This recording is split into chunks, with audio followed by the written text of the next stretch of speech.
Are you a business owner or entrepreneur who's had great success in the business world, and now you want to launch a speaking career to share your message with the world? If that's you, then listen up. 25-year speaking industry veteran Brett Ridgway has released his latest special report, 3 key things entrepreneurs must master to build a profitable speaking business.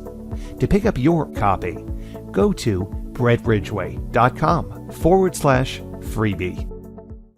Welcome to the Spotlight on Speaking show with Brett Ridgway, where you'll learn the keys to building a profitable speaking business from speaking industry pros. Each week, we interview a great guest who will share his or her speaking journey, identify what their keys to success have been, and highlight some critical mistakes they've made along the way that you'll want to avoid. Be sure to visit our website at spotlightonspeaking.com. And while you're there, subscribe to us via your favorite network. Now, sit back, tune in, and get ready to meet this week's guest. Hello again, everyone, and welcome to another episode of the Spotlight on Speaking show with Brett Ridgway. I'm your host, and I'm excited to have as my guest today, Scott Mason. Scott's a recovering attorney and former C-suite exec. He's a master of the mythic, and he calls himself the myth slayer. He's a speaker and coach who helps unhappy lawyers obliterate the myths keeping them stagnant so they can ignite their inner charisma, speak with the power of a thunder god, and live a life that is epic. He sits on the board of the New York City National Speakers Association, and in April 2024 will present at TEDxApex on how Greek myths can help you become a charismatic Olympian. Welcome, Scott Mason, to the Spotlight on Speaking show. Thank you. I am so happy to be here, Brett. All right, I'm going to dive right in with a tough question, Scott. So when you talk about mythology and things like that, charisma, those are what many people would consider to be a woo topic. So how does woo fit in with a guy? Because you don't see a lot of guys in the woo space, so to speak. Absolutely. And before I answer that question directly, let me step back a little bit and explain what myths truly are. And I think that that's how the question ultimately can be answered in a way that's concrete. Sure. Myths are stories that define a culture and the inhabitants within it. They represent all of the hopes, the fears, the aspirations, the values, and the desires of that particular culture. They unite that culture into the personality of that culture. But they're also mere externalizations of all of those qualities as carried forth by the individuals within that culture. So really, what a myth is an expression of everything that is within you. These myths have been told for thousands upon thousands of years because they can transform lives. They may seem like they're woo, but they're actually powerful and profound allegories related to the human condition and the transformative power that we all have inside. And so if you're able to break down the underlying allegories of the myth, you're able to devise, understand, and implement a process for making the transformation that the myth itself is an allegory for. Oh, that's pretty deep stuff, man. So how did you even get into this space in the first place? Because there's a big step from being a C-suite executive to being a speaker talking on the topic that you speak about. You know, when I was a C-suite executive, and especially during my years practicing as a lawyer, there was a long period in which I felt increasingly stagnant, separated from myself, miserable and unhappy. But the one thing that I loved all along that both C-suite executives and lawyers get to do is talk and speak. I knew I had that gift. Eventually, when I left that world behind and went into the coaching and professional development world and realized I wanted and needed to be a speaker, then it was incumbent upon me to look through every last experience that I had had in my life and everything that I felt true passion about and connect that with this gift I'd been given, as well as the practical skill of speaking and running an organization. Once they came together, the path forward was actually quite obvious. So in my mind, Scott, there are three, let's call primary types of speakers. One is Yes. what I call the platform seller, the person who gets up, makes a presentation, and offers some type of continuing education or coaching at the end. The second is the keynote speaker that everybody's familiar with, paid a fee to go in and talk to an association or some group. And the third is the person who I think everybody should be at the least, and that's just a business builder speaker, speaking to local groups, sharing content, sharing knowledge, and then hopefully when they have a need for whatever that person's area of expertise is, they'll reach out to them for that particular service. So, which of those three arenas have you played in, and which do you prefer? So I think you are dead on. It goes without saying that the third of those three is something everyone needs to have as a baseline. And when it comes to being out on a platform and being able to deliver my message and then ultimately sell my services, that goes without saying too. Pay for speaking. I have opportunities like that. It is increasingly moving into focus as my own journey moves along. But I will say this. One of the gifts of the particular approach that I'm taking, and this is something that goes into the speaking business itself, is that the metaphor that I'm using, the differentiator I have, which, as you've mentioned right up front, Greek myths, that's not something that's necessarily easy for people to wrap their minds around. So in my case, as I speak about it more and more, refine my message, and people hear it, there is very much an evolutionary process. And that's one of the exciting and beautiful things about speaking, particularly when you are out there doing something that's truly unique. And that's what my goal is. So, how do people find you now? What's worked best for you, Scott, in terms of finding speaking engagements for your unique message? A couple of methods. First of all, good old-fashioned hustling, being out there, being a good networker, providing opportunities to other people. It's amazing the traction you can get if you're offering other speakers opportunities to speak. That sense of obligation will bring things your way. Number two, not having ego about where I am speaking. If there is an opportunity, putting that out there. People might say no, people might say yes, but everywhere I can speak is an opportunity to get my message out there for people to hear, benefit. Finally, LinkedIn, powerful platform, in no small part because of the fact that it favors, and many times, video from an algorithm perspective. So if you're out there putting your message, refining it, maybe doing different versions of different things that you might be saying, not only are you building yourself as a speaker, but you're setting yourself up for individuals to hear. I've spoken to groups as far away as Ecuador. Why? Because they saw my material on LinkedIn and had to have Scott Mason speaking before him. It works.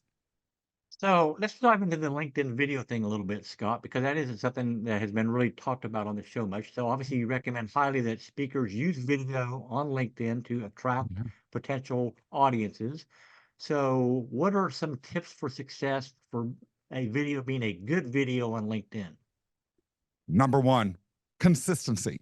Just being out there is step number one. You never know how your style or whatever may resonate with whomever. Number two, making sure that to the extent possible, you are producing video that is high quality. And by high quality, I mean one that conveys a message that is of value to a potential listener that is within your target demographic, not just that you like. Number three, that it always has a point or a lesson. Don't just tell a story and expect it to resonate. Number four, if I'm counting correct, make sure that your editing is tight. So people will stop watching after 2 or 3 seconds. When I'm putting a video out, my process is I go out, I record multiple takes of everything. I then put together the best takes, but use the opportunity of mixing the various takes as a way to have jump cuts or different backgrounds or all sorts of other tricks to keep the viewer engaged and have them wondering what's going to happen next. And finally, make sure that you have closed captions, because 70% of people don't even scroll through LinkedIn with their volume on. They may be doing it at work and they don't want the whole world to know that they're on LinkedIn, even if they are. Closed captions can help you get your message without having them scroll by you simply because they don't know what you're saying and you don't have those captions. Okay, so two follow-up questions on this subject. Number one, obviously consistency is critical with any type of marketing. So are you recommending daily, weekly, monthly? How consistent should consistent be? My recommendation is 3 to 5 times a week, to be honest. Now, you don't necessarily want 3 to 5 videos a week. You want to make sure that you have other content that relates to your speaking topic or presents you as a thought leader or expert in your field. So you can have quotes from your speeches, or you can have photos of you with a mic in your hand or in front of an audience that nonetheless convey to your target audience that you're a speaker. But in terms of video, which is so important because that shows who you are and how you present, I would recommend at least once a week. Record them all at once, maybe a set of 5 or 7, edit them, and then just get them out minimum once a week if you're just starting, though. All right, so follow-up question number 2, Scott. What's the optimal length of a video, in your opinion, for LinkedIn? The shorter, the better. I keep mine under 60 seconds no matter what. And part of that is it may be helpful, depending on who and what your audience is, to cross-post those videos. And platforms like Instagram and TikTok that are popular cross-post platforms have time limitations that they will put with regards to what your videos are. But again, thinking about the audience, on LinkedIn, many times they can see the scroll as to how long they have to watch your video. And if they're seeing an hour, 10 minutes, they've already moved on. I agree. Entirely. So, all right, let's roll back to your particular individual speaking journey. So how many years are we going back, Scott, till you got up on the actual stage for the first time and shared some type of message? Right about the time of the pandemic. It literally was right when the pandemic came. Wait, what'd you say? Big timing, man. Oh, story of my life, Brett. It was a huge opportunity, though. In a way, it was the best thing that could have happened, because I was forced to deal with the changing technology and the emergence of virtual speaking platforms. I might have resisted it. I might not have been prepared. But because I came up through that, I have that sort of flexibility, which I feel is important to be successful in the speaking world right now anyway. So it was a true blessing for me. All right, so what do you do differently, if anything, Scott, between a virtual presentation and an in-person live event? First of all, I am very careful about how I present on video versus live. It might not be obvious during this conversation, but I've been told I have a very big personality. Now, when I'm live, particularly, depending on the audience size and the setup and everything, especially when you consider the subject matter that I talk about or use as my allegory, Greek myths, I can be really big. Imagine Homer up there telling you the story of Orpheus or Achilles or any of these things, and then breaking it down as an allegory. That demands both the storyteller, educator persona, but also a massive thundering voice. And people expect that if you're going to hear a story involving gods and goddesses. That being said, I can't do that on video. I have to really narrow the focus. But at the same time, make sure that I am always interesting to the audience. Having done videos yourself, people get bored very easily if you're just a talking head up there. Your voice modulation, looking at the camera, focusing on what you're saying as if that camera is a human being talking in front of you, is pivotal. So part of what I believe one has to be as a speaker today is versatile. You can't just be Barbara Streisand or Madonna. You got to be them both. All right, I've got some other questions I want to ask you, Scott, but before we do, let's take a quick break for a word from our sponsor. Are you a business owner or entrepreneur who's had great success in the business world, and now you want to launch a speaking career to share your message with the world? If that's you, then listen up. 25-year speaking industry veteran Brett Ridgway has released his latest special report, 3 key things entrepreneurs must master to build a profitable speaking business. To pick up your copy, go to brettridgway.com/freebie.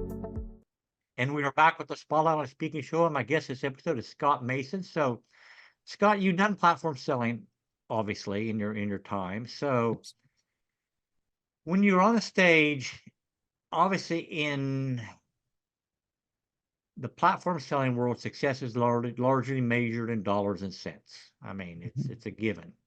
But if you're speaking to an audience where you're not selling from the platform or whatever, how do you measure if your message is really hit home? How do you determine if a speech has been successful if it's not a dollars and cents situation? First of all, even if it's not a dollars and cents situation, you can tell sometimes by how people react immediately afterwards. If you're surrounded by people that are asking you a question, where everyone is wanting to take your card, where your email list suddenly grows, I measure that as success. In addition, if you are using tools like Talkadot or whatever other platform you have, even if it's the organizer's engagement tools, if it's a virtual version of a platform speech, sometimes they will collect this data, ratings of you, and put that up on the internet for the world to see. That's how I really measure success. And then to what extent they want you back, or to what extent they're having a conversation with you again, willing to give you a testimonial. If the person won't return your emails or your phone calls afterwards, maybe that's a hint that it didn't go that well. Yeah, So one has to be able to have realistic metrics, but one also has to be able to read a vibe. And a lot of times the messages being sent may not be ones that you like, or they may be ones that are unexpectedly good.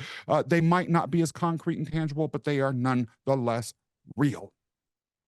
All right, so let's get real now, Scott. So, time to bare your soul a little bit here and maybe share a mistake you made in your speaking career that left you a little red-faced at the time, but a valuable lesson was learned, and it would be something you would highly advise aspiring speakers not to do. Yeah. Oh, humiliation. It's so painful, Brett. So, very early on, someone saw me speak before a chamber of commerce or a networking group or something, and they invited me to speak before their local chamber of commerce. And I had not done a couple of things. First of all, I had not developed a clear differentiator for myself. And so from my perspective at that time, a lot of what made someone a effective and successful speaker was the ability to speak. As a former audience member, I was thinking, well, this person bored me to tears or not. So I had really focused on that.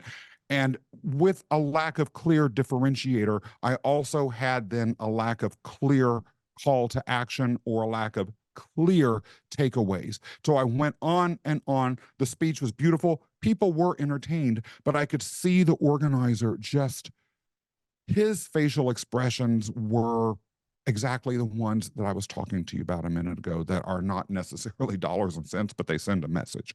And it was interesting, when I was done, he was like, okay, thank you, bye. He didn't even bother to facilitate questions. And so really what I got from that, analyzing it and thinking about it, I had entertained the audience. I had kept everyone riveted, but I had not met the speaker or the organizer's goals, which were to get those takeaways, and the lack of differentiation had killed me. It killed me and kept me from getting gigs for a long time. Well, I have that differentiator now, and it makes all the difference in the world.